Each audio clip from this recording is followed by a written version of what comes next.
Hello, my name is Jamila Misbahi. And my name is Ava Giagni. We won't talk for long because this is not really our place to speak. We are going to touch on the subject of white privilege and using your privilege to be vocal and support this movement. White privilege doesn't mean that you can't have struggles. It just means that your struggles will not be dependent on your skin color. For example, white privilege is being able to walk through Old Nisky at night and not be asked where you are going. It is going to the mall with your friends and not being asked to see your receipt on the way out of the store. It's getting pulled over by the police and not fearing for your life. It is going on a run and not being accused of robbery. It is being believed that you can't breathe when you say, "I can't breathe." White privilege is being believed. It's important to acknowledge the injustices that Black people have to face and the fact that we can use our privilege to speak out about it. When we don't use our privilege for good, we are turning our back on the Black community. We are prioritizing our convenience and comfort over the lives of our Black friends. If you are neutral in situations of injustice, you have chosen the side of the oppressor. This is a quote by Desmond Tutu, a Black human rights activist.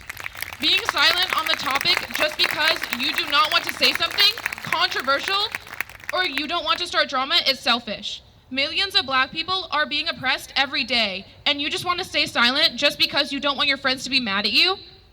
Especially living in a place like Nisky, where the majority of the students in our school are white, it is our job to be vocal about matters like this.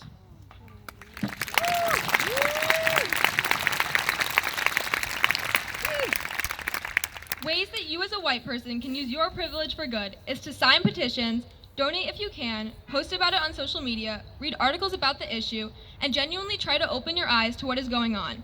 Have conversations with your family, friends, and classmates. Try to educate them if you have a lot of knowledge on the topic. We as white people in America are not directly affected by the systems of oppression in this country, but we can show them that we stand with them.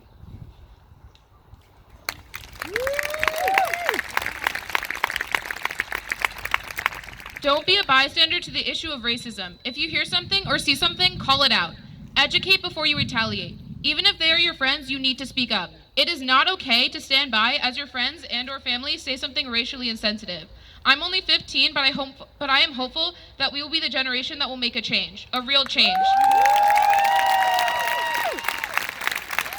So, if everyone can that is not Black in the crowd, just repeat after us. I am not Black, but I hear you. I am not Black, but I hear you. I am not Black, but I see you. I am not Black, but I see you. I am not Black, but I mourn with you. I am not Black, but I mourn with you. I am not Black, but I will fight for you. I am not Black, but I will fight for you. We are not Black, but we stand with you. We are not Black, we stand with you.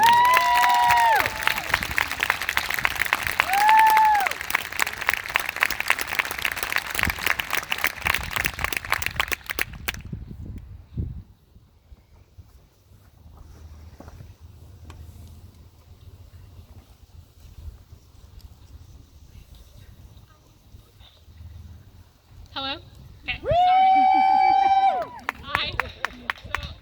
Hello, everyone. My name is Reem, and I know Jamila and Ava just eloquently talked to you all about white privilege, so I don't want to ramble on about that for too long, but I do want to speak to you all about two things that I've had personal experience with that I think are really important to address at a time like this, and that is white passing privilege and anti-Blackness in communities of color. My parents were born in Algeria, which is a country in North Africa for those who don't know it, but my siblings and I were born here. Growing up in Nisky, I had a pretty unique experience because for those who did not know that I was Arab or Muslim, I was treated as just another white person, and this gave other white people the comfort to make statements, whether it be about race or religion, that they assumed I would agree with based upon our assumed shared race. But when I would question their viewpoint, they would be very confused. They'd probably think to themselves, why would she care? And they probably thought this because growing up here, they did not have enough interactions with people of color in their daily lives to understand the problematic nature of their comments. When I would finally reveal to them that I was Algerian and then subsequently have to explain where Algeria was, they would grow even more confused. If you're from Africa, why aren't you Black? And that was a question I had asked myself growing up a lot. How was it that I, with my skin tone, came from a continent that was usually thought of as black? Why was it that parts of my family had fair skin and others dark? Why is it that my mother's skin color made her a target for racial comments and my father's didn't make him one? Well, it took me years to understand it, but I'll try to explain it best I can. There are 50 countries in Africa, and after those 50 were colonized and pillaged by Europeans, after they revolted and reclaimed power over their people, they all became lumped into one country, the country of Africa. And after their treasures were stolen to be hung in museums, after their crops were exported, and after their people were exploited, when they had to rebuild their once magnificent cities, the world looked down upon them. Africa became synonymous with poverty. It became synonymous with disease-ridden, and it became synonymous with lesser than. But that is not the reality. Africa is a continent. It has 52 unique, separate nations, and Algeria is one of them. Algeria is filled with people of all shades. Some are light, some are dark, and some are in between. However, I would be lying to you if I told you all these people received the same treatment, because they don't. Colonization of the Arab world left Arabs with the notion that whiteness and Eurocentric beauty standards should be strived for. In countries where people's shades of golden, brown, and beautiful black skin, when they shine in the sun, whiteness has become the standard. This decades and centuries of this ideology has shaped the Arab world into being very anti-black. And this is the case for many other communities of color as well, but I don't want to speak for anyone else, so I'll just address some ways to combat anti-blackness by using Arab communities as an example. The first step is to recognize your privilege. As I said earlier, I have what is called passing privilege. This means that my features and my skin tone protect me when my name cannot. This means that my features and my skin tone don't usually tell the world that I am not Caucasian. And because of this, my skin means I'll be helped first at a store. It means my skin won't make me the target of a hate crime. But most importantly, it means my skin will not make me the victim of police brutality. When I get pulled over by a police officer, my mind will be on the lecture I'll be receiving from my parents for the ticket, but it will never be on if I will make it out alive to tell them about that ticket. It means that I can speak about issues like this in our country, that I can call out problematic behavior when I see it, and that I can stand in an elevator with a group of white people and know no one is afraid that I will harm them. It means I don't have to deal with microaggressions about my hair or my skin or what music I enjoy. It means I don't have to deal with blatant racism or hate crimes or abuse from the police. To Arabs and all passing people of color, yes, we should be proud of our heritage. Yes, we still face discrimination in this country, but we will never know what it's like to be black here or back in our home countries. We will never have to deal with colorism coming from our own families. We will never have to legitimize ourselves as Arabs because people don't believe it based on our skin color. Step 2, you can combat the issue in small ways. When you hear parents or family members make a colorist comment, call them out for it. Be patient, but be firm. They did not grow up in a country like this where issues are talked about. Even when those around you, friends or family, disagree with you, stand true to your beliefs. Your care for the black community should not cease to exist when nobody is watching.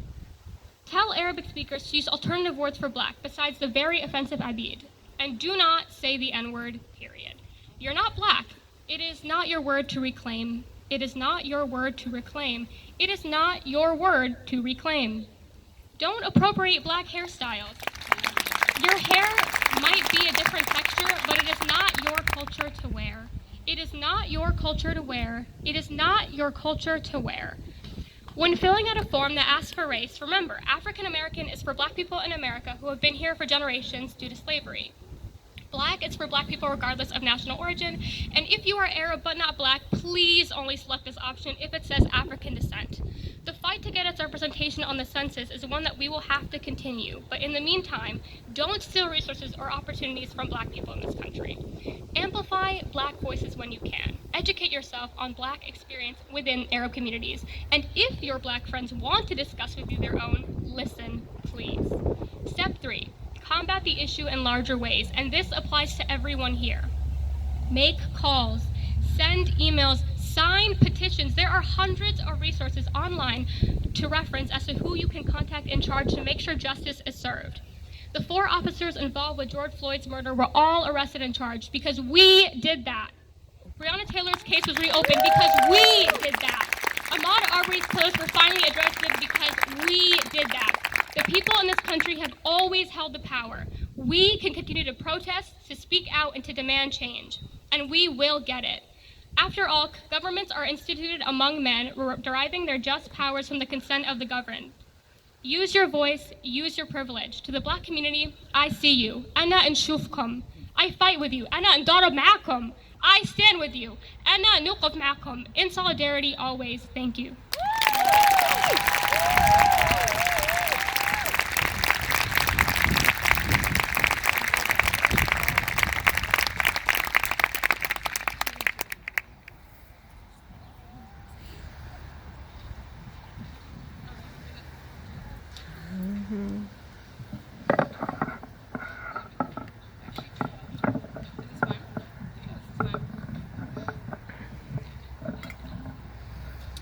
Hi everyone, my name is Ayah. I want to start off by expressing how proud I am of Annie for taking on this initiative and using her voice to amplify that of others.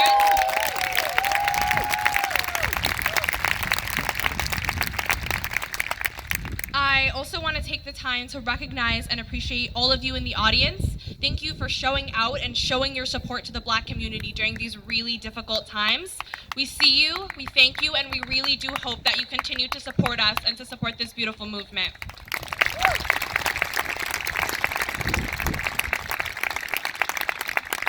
I am very honored and I feel really blessed to have this platform and to have this opportunity, not only to perform two of my poems, but to have a much needed conversation about intersectionality. We are here in the midst of a global pandemic under an administration that values property over Black lives, across from an institution built to avoid integration, to stand in solidarity with the Black community, to pursue justice, to honor our Black brothers and sisters who have been unjustly murdered. I mean, we are here today to educate ourselves and others, to acknowledge and denounce the inherently racist systems in this country, and to take a step towards dismantling those systems. But oftentimes when we think about these systems, when we have conversations about these systems, when we fight for those oppressed by these systems, we neglect those that have intersectional identities. We overlook groups of people that are suffering equally, if not more, at the hands of these oppressive systems. We don't say their names. We don't share their stories. We don't honor their legacies. We don't give them a seat at the table. And in doing this, whether it's conscious or subconscious, we are sending the very clear and dangerous message that Black male lives matter, but those of Black women, trans Black women, disabled Black women, and queer Black women do not. We are letting so many victims slip through the cracks. We are turning our backs on those that need us the most. The term intersectionality was coined by legal scholar Kimberly Crenshaw in the 1980s. It refers to the ways in which multiple forms of inequality, multiple forms of disadvantage compound themselves and create obstacles for individuals with intersectional identities that may be more complex. Now, intersectionality isn't necessarily an easy concept to grasp, so I'll give you an example. I, for one, have several intersectional backgrounds. I'm Black, which means that I'm oftentimes the victim of anti-Black systems and attitudes. But I'm also Arab, which makes me the victim of some level of racial discrimination within the Arab community, which Reem just touched on, and outside of it as well. I'm Muslim, and Muslim Americans are routinely surveilled and routinely discriminated against. And lastly, I am a woman, which means that I am oppressed under the patriarchy. My identities overlap to create a really unique person with really unique opportunities and experiences. Because I'm not only discriminated against based on my race or ethnicity, but my gender and my religion as well. Now, this is just one example of what an intersectional background might look like. But hopefully, based on this example, you can understand why it wouldn't be accurate to compare my experiences to that of a Black man. A Black man could very well be discriminated against for being Black, and we recognize that, and we fight against it.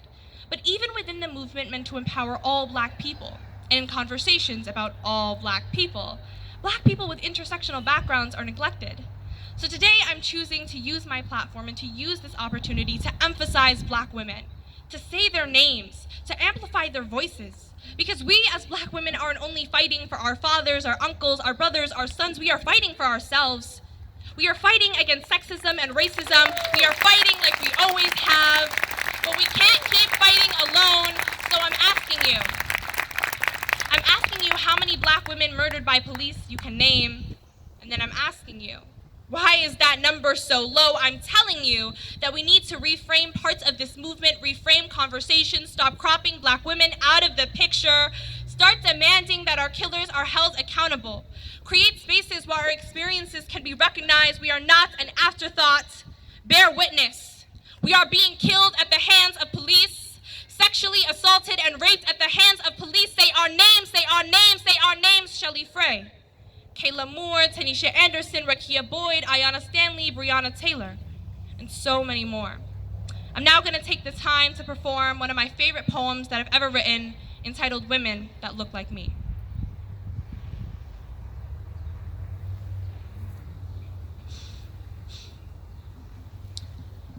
If I told you that contrary to popular belief, women that look like me don't cry over spilled milk, they cry over spilled blood, would you believe me? If I told you that Latasha Harlins was shot in the head, blood dripping down her face over orange juice, would you believe me? If I told you that the woman who took her life was sentenced to community service, no cuffs on her wrists but blood on her hands, would you believe me if I told you that Charlene Lyles was 3 months pregnant? That her 4 young children were watching in horror when Seattle's finest fired bullet after bullet into her bleeding body? Would you believe me if I told you that the judge in that case dismissed the unlawful killing lawsuit faster than those officers put their finger on the trigger? Would you believe me if I told you that Dee Reynolds was 4 years old when she witnessed the execution? There's no other word for it. You see, a Philando Castile, if I told you that those 62 seconds changed her life forever, that the only word she could find as she looked upon the man that had raised her, slouched over in the driver's seat, bloodstained white t-shirt, gaping bullet wound, was mommy. I don't want you to get shooted too. Would you believe me if I told you that women that look like me are 4 times more likely to experience a miscarriage, 4 times more likely to hold their child in their arms, to have their baby leave their body in the form of blood running down their leg, to feel the pain of labor and be left with a void? If I told you that doctors don't give a damn about women that look like me, would you believe me if I told you that women that look like me are homeless, impoverished, and incarcerated? If I told you that every month they stuff toilet paper in their underwear, that every month they have to make the choice between eating and shedding their uterine lining into something that won't let the world know they are bleeding? If I told you that women that look like me are poisoned by societal standards, that women that look like me poison their own bloodstream with skin bleaching products they are told will make them more beautiful, if I told you that somewhere in the world right now a woman that looks like me is being raped, if I told you that somewhere in the world right now a woman that looks like me is being killed for the very reason that she looks like me, if I told you that somewhere in the world right now a woman that looks like me is being cut and stitched, that her body, the one God gave her, is being rearranged to fit what a woman like me should be, if I told you that it makes my blood boil to know that in my parents' homeland in Khartoum, the militiamen are raping the women that hail revolution, if I told you that the Nile runs through my veins, that defiance is in my blood, if I told you that we all bleed red but they don't know what it feels like to bleed the way women that look like me do, would you believe me? Would you let me bleed out anyways? Thank you.